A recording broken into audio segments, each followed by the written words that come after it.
Sejarah Kerajaan Singasari. Melalui loh gawe, Ken Arok diabdikan kepada seorang aku Tumapel yang bernama Tunggul Ametung. Setelah mengabdi cukup lama, dia memiliki keinginan untuk memperistri Ken Dedes, yang saat itu merupakan istri dari Tunggul Ametung. Agar dapat memperistri Ken Dedes, Ken Arok membunuh Tunggul Ametung dengan keris empu gandring. Setelah berhasil, Ken Arok kemudian menggantikan Tunggul Ametung sebagai penguasa Tumapel dan memperistri Ken Dedes. Pada tahun 1222 Masehi, dengan dukungan para pendeta, Ken Arok melakukan serangan ke Kediri dan Raja Kertajaya dapat ditaklukkan dalam pertempuran di Ganter, dekat Pujon Malang. Setelah kerajaan Kediri dapat ditaklukkan, seluruh wilayah Kediri dipersatukan dengan Tumapel dan lahirlah Kerajaan Singasari.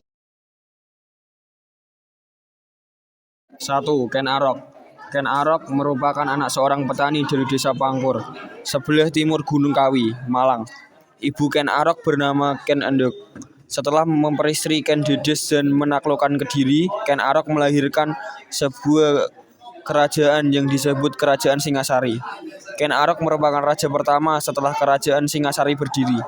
Ken Arok memiliki gelar Sri Rangga Rajasa Sang Amur Wabumi. Ken Arok memerintah Kerajaan Singasari selama 5 tahun. Pada tahun 1227 Masehi, Ken Arok dibunuh oleh seorang pesuruh atas perintah Anusapati. Jenazah Ken Arok dicandikan di Kagenengan dan bangunan perpaduan Siwa Buddha. Ken Arok memiliki beberapa putra. Bersama Ken Dedes, dia memiliki putra bernama Mahesa Wongateleng.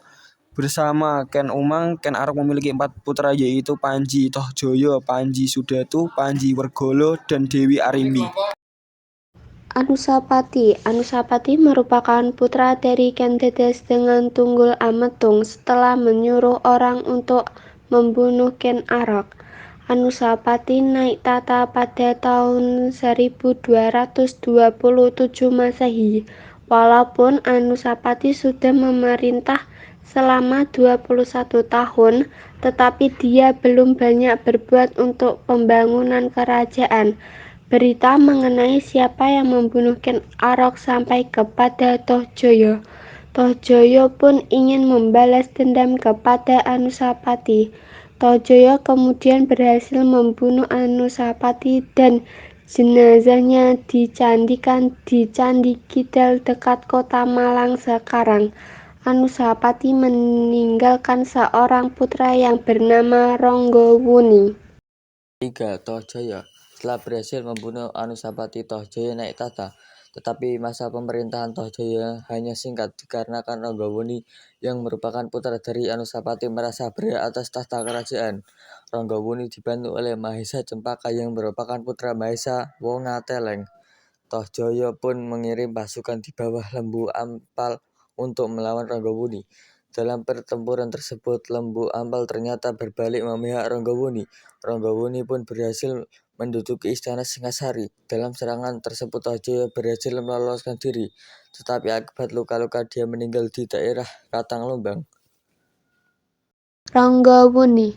Pada tahun 1248 Masehi, Ronggowuni naik tata kerajaan Singasari dengan gelar Sri Jaya Wisnuwardana.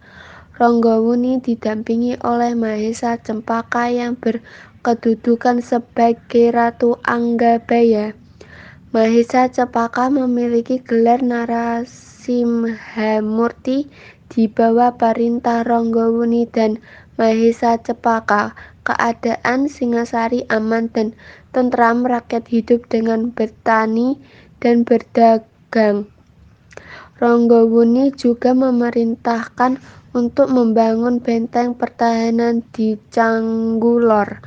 Ronggowuni meninggal pada tahun 1298 Masehi dan dicandikan di 2 tempat, yaitu sebagai Siwa Diwaleri dan sebagai Buddha Amoghapasa di Jajagu.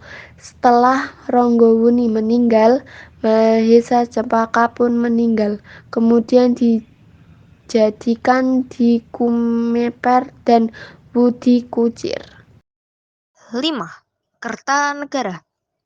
Kertanegara naik tahta pada tahun 1268 Masehi menggantikan Ranggawuni.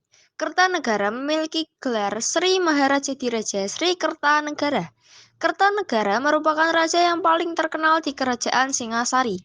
Setelah Kertanegara meninggal, dia dicandikan di 2 tempat, yaitu di Candi Jawi di Pandaan dan di Candi Singasari di daerah Singasari, Malang. Sebagai seorang raja yang besar, nama Kertanegara diabadikan di berbagai tempat. Contohnya di Surabaya. Ada sebuah arca Kertanegara yang dinamakan Arca Joko Dolok.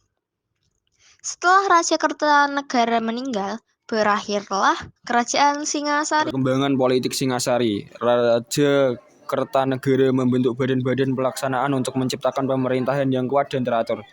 Dia mengangkat tim penasehat yang terdiri dari Rakyani Ihino, Rakyani Isrikan, dan Rakyani Ihalu untuk membantunya dalam pelaksanaan pemerintahan. Diangkat beberapa pejabat tinggi yang terdiri dari rakyat Mapatih, Rakyan Demung, dan Rakyan Kanuruhan, serta pegawai-pegawai rendahan untuk menciptakan stabilitas politik dalam negeri.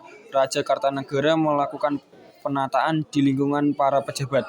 Orang yang tidak setuju dengan cita-citanya diganti, seperti Patih Raganat diganti dengan Argani.